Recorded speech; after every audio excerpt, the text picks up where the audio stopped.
Jesus called us to share the gospel. He taught us about being salt and light. He commissioned us to make disciples. But so often in our attempts to do this, we build walls, we establish borders, set up boundaries, and we draw lines between ourselves and those we are called to reach.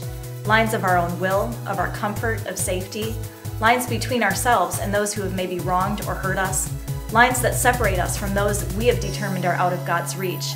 But we believe in the mission we are called to. We believe it is time to reach out and to once again make a difference, to be salt and light, and to make disciples.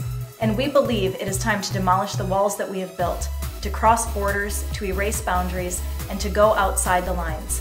Join us at North Shore Assembly on Sundays in September and discover what it truly means to live your mission outside the lines.